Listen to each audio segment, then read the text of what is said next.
I'm going live because I've been making these new videos, and they're relatively old school, and I sometimes get really heated, and I get intense, and uh, I feel that I want to first comment on that, and just say that I probably will keep doing that, but not all of my videos are like that, and a lot of it is because of the intense stuff that's happening, not just in the United States, but in my immediate world and the world at large. And I think that it's important to not hide your true feelings when um, it it feels right to express yourself. Now the thing is, if you look at our president, he's like very. He has the carte blanche to act any way he wants to, and he's ridiculed and made fun of people with disabilities, and but he's still president. Not once but twice, and he attacks any of his opponents, and he calls them names, and now he's so before did he swear before, like when he first started out in this first term? Because now he's openly swearing, right? And like, so he gets away with a lot of this stuff, and so I'm gonna get away with some things. Now, so the nature of my videos, so it's starting out with like I think that I'm beginning to see a pattern form, and it's kind of like a multi-layered type of a structure, like a cake. So I I begin with pretty much, you know, opening up on the um, the whole MAGA, thing, and the Trump supporters, who people who still support him. And I made videos where I demonstrated that what this base stands for is it's a lot of hubris, and a lot of, it's really problematic. Like, I will just mention something about ICE. So, I'm not going to get in there and just, well, actually, I will. ICE is behaving like the staff guard of Nazi Germany in a way, and they already killed at least 3 Americans, I think. And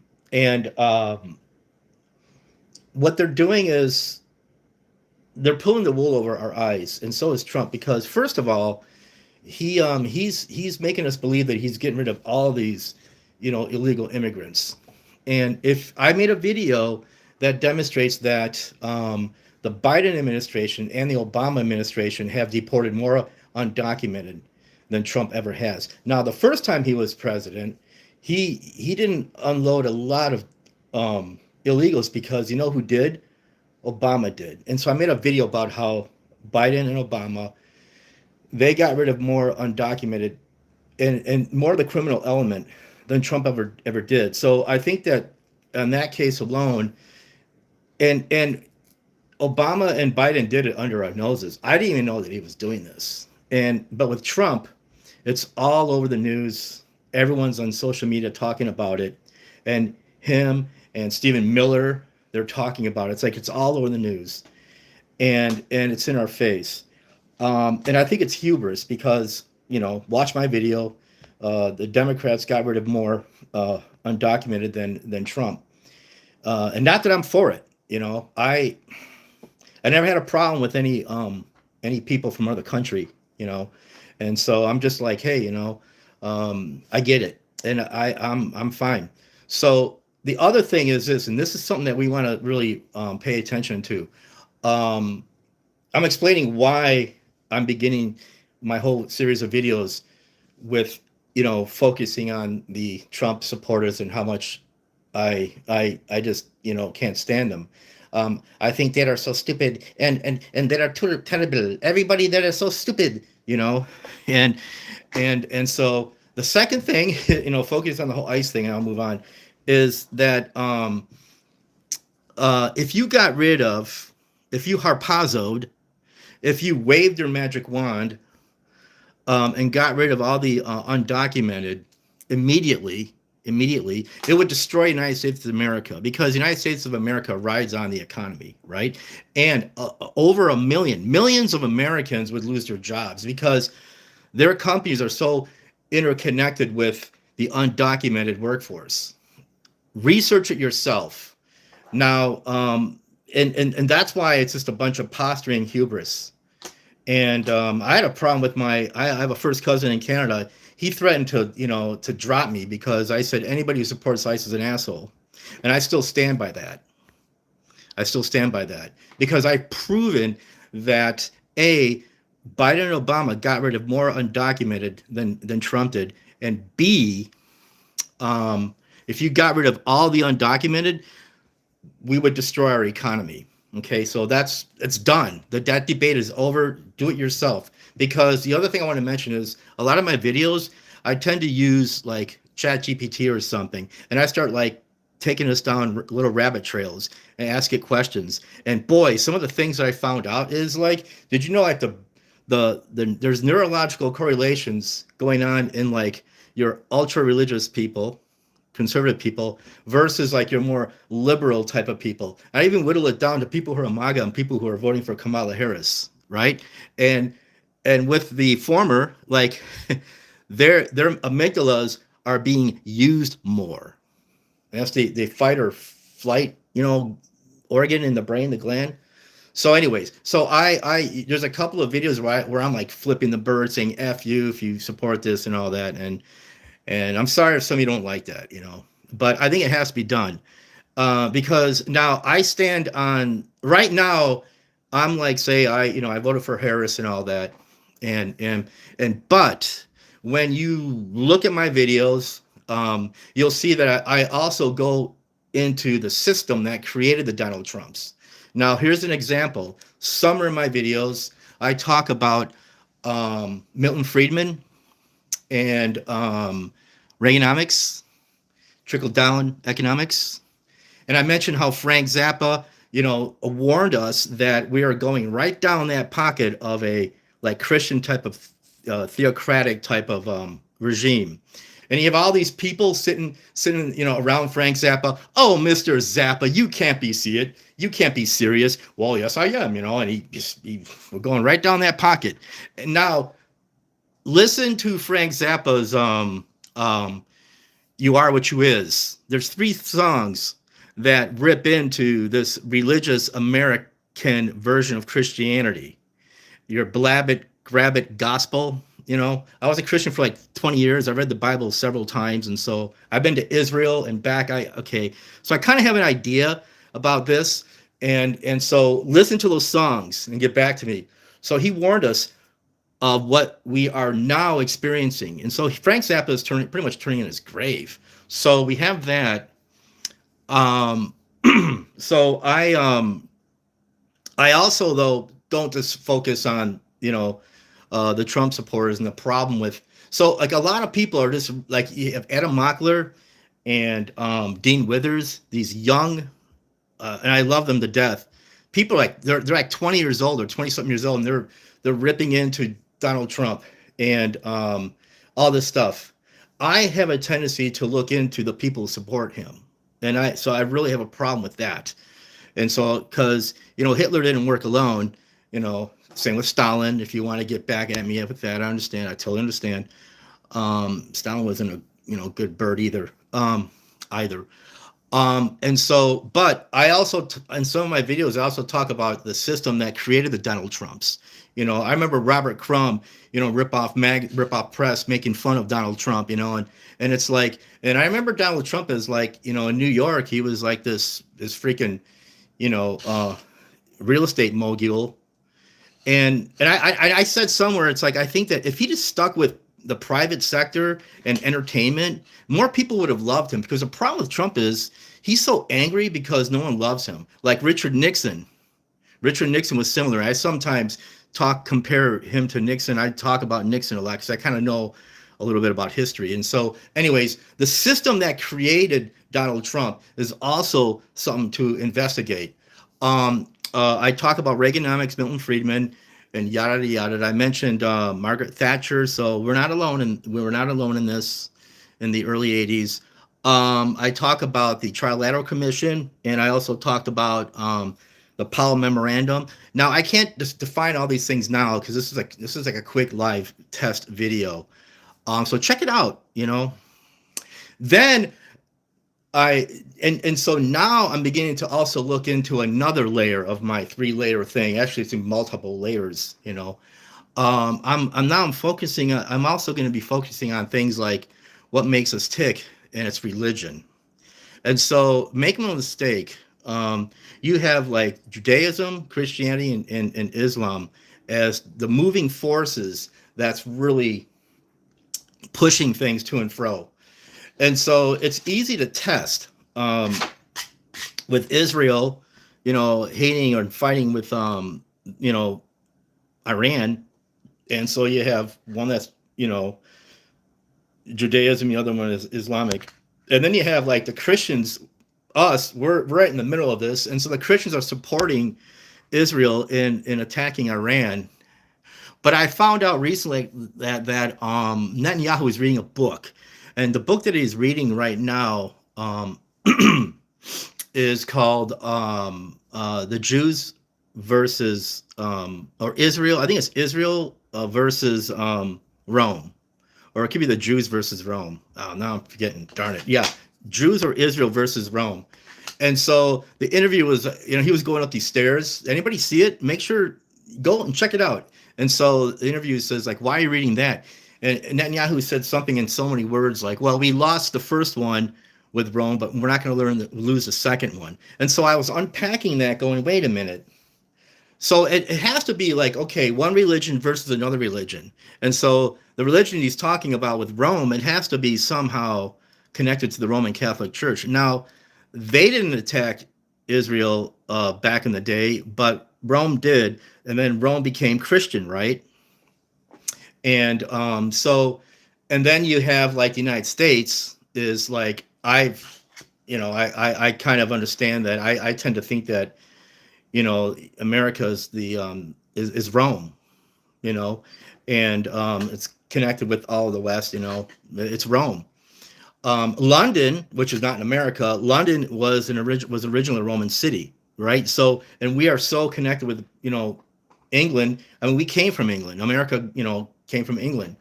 And so so you have like this whole thing with these 3 religions really fighting it out. Now, I don't want to get too much into the details, but in these religions, they tend to not be able to get along, like with Islam in particular, you have the Sunnis versus the Shiites, and they just can't get along. And I've read parts of the Quran, and it's like in the Hadith by Muhammad. So one of the main reason why is because there's 2 clans, the Sunnis versus the Shiites. Each one tries to connect themselves directly to Muhammad. So one connects themselves to like a caliph, like his right-hand man, and the other one tries to connect themselves to like the son-in-law. I think his name is Ali, and they just can't get along. And so so I get into I want to get more into that. But like with like the Old Testament, there's like stories about how you have like 2 sons, and how God favors the one son and the other son is not so much, they get the blessing from God, what have you. And so you have like Jacob and Esau, and then you have the Edomites. And so somehow there's some people in the ultra Zionist Jewish community, they associate that with Rome. And I think historically it is, like in terms of theology and all that stuff. And so the Edomites are defined as a military, like kingly people that want to rule the world. Now, what's interesting is that's exactly like England was doing that. Okay, I'm jumping. I'm sorry. You have Rome, and then England, and you have the United States, right? Remember, London was a Roman city.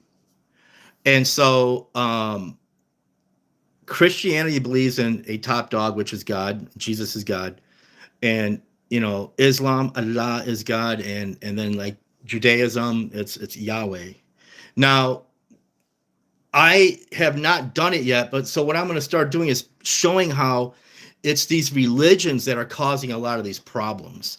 And so the way religion works is it hijacks your cognition, your faculties of thought by appealing to your emotions and the amygdala, fight or flight, and also it it it works well. Actually, I think advertisement learned its lessons from religion because it appeals to your emotions so that you make irrational decisions. And this is exactly how advertisement works. Like you watch Mad Men, the miniseries, um, and also check out study who Edward Bernays is. Okay, Sigmund Freud's nephew, and look, there's a BBC miniseries called The Century of the Self. That's where I learned all this. I read some Freud when I was a art student, when I was in my 20s, and anyways, and some of that, a lot of stuff is really crazy, and so you could use like psychology to control the masses, and I think that's what these people do. And so right now, that's probably where I'm heading, is where religion, does this. Now, as I'm going to end this really soon. So the thing is, I think that we are a religious species, and I've studied anthropology. I have 2 classes under my belt in college anthropology, and I've really dated information in anthropology. I read books, one by Brian Fagan, if anybody knows who I'm talking about. And there's some interesting theories about how it's because of what we believed in that helped Homo sapiens survive, where the 7 or 8 other hominids didn't. There might be some truth to that. It's very sketchy at best, but and then I want to get more into like the origin of spirituality. I think that for now it's like you have like something like animism. Everything is alive. And then they start looking at animals, focusing on worshiping animals, and then the women, and then the patriarch, of man. And so the problem, and like it's funny because you could really look at like all our missiles, like the strongest, the most influential religion is the one with the strongest army, the one with the biggest dick. And that every like we have all these missiles, Patriot missiles and all these other missiles and all that, and like these are just so many like semen darts. We have the greatest most powerful semen darts. And then you have Israel, theirs, and then you have the like Iran, theirs. Now Iran is really sort of like treating us the way the Vietnamese treated us, and I call our war with Iran the Israel war, just like the Vietnamese called the Vietnam War the American war. So this is where it's going. And looking at what happened with the U.S. Carrier, USS Lincoln, Abraham Lincoln. I mean, like, I believe that sailors and other military are just badass. All right, they're totally badass, and my heart goes out to all these, kick-ass. They're so kick-ass. They're badass. The sailors and shit, they're fucking badass, like all the others. And they're jumping ship. They're literally jumping ship, people. And it's like some of my videos, I kind of like, it's like they have scurvy. We can't even give them food. They're having scurvy. It's like it's just kind of like, hyperbole on my part. It's like, what is this, like the 1600s? These sailors are out there abandoned, and they're starving to death, and we're supposed to be the most powerfulest country. We can't. And Donald Trump says, well, they're not out there long enough. So again, this is why I sometimes go F you to the people who support this.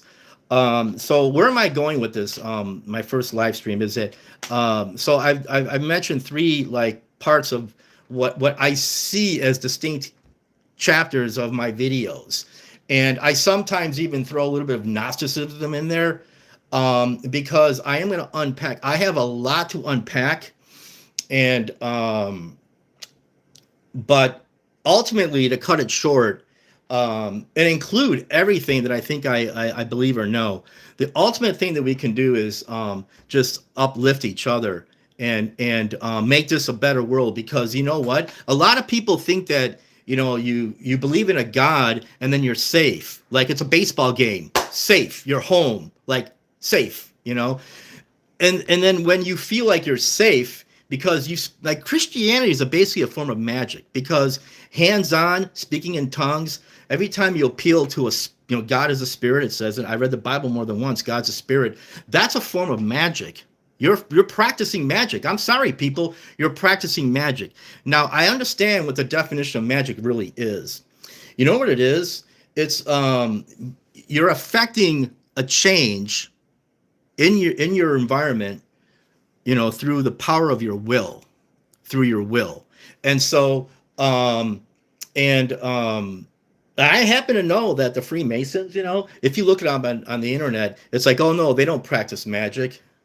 Yeah, but to be a member, you have to show that you believe in a supreme being, you know and so all these things tie in with religion and a type of spirituality, and there's other people who are unpacking this, how our leaders are all in secret societies and all that. I'm not going to get into that now, but what I'm saying is, where does that leave the rest of us? Watch my videos and try to appreciate its rawness. I'm very raw, right? I'm like a nerve. And that painting, that's, who that is? Anybody know who that is? Can somebody tell me who that is? It's a painting of who? I want to see it. Come on, man. It's Bill Hicks, the comedian Bill Hicks. And I gave him a third eye because he sees through all the bullshit. And so go listen to Bill Hicks. He will blow your mind. And so, yeah, I listen to him like almost, I don't know, not daily, but weekly. I kind of feel like I'm sort of like running out of steam. So I like and again, I have complete, like, my nephew's in the Air Force. I mean, military is badass, right? And I watched, like, I'm 62, and I watched all of Oliver Stone's movies, and I watched Stanley Kubrick's movies. I've seen, like, check out Full Metal Jacket. That stuff just blows my mind, and obviously Apocalypse Now, blah blah blah. But it's my first video, so I'm just kind of sharing random thoughts now. Born on the 4th of July, check that out. So guess what? I would say that, are you familiar with the term zeitgeist, spirit of the age? Well, what do you think the spirit of the ages is now? It's grabbing. It's all about grabbing. It's about war. I unfortunately think that we're entering an age of war. And so we have to deal with this. And so I'm doing, and that's what this is for. I'm doing this because I'm the little guy, you know what I mean? Oh, by the way, I painted that. That's a painting that I make. I'm a visual artist, so I painted oil on black velvet. And so anyways, my gosh, I'm gonna end it here. I hope this takes, because I've never done live stream before. So thank you, and I hope to do this again really soon and stuff like that.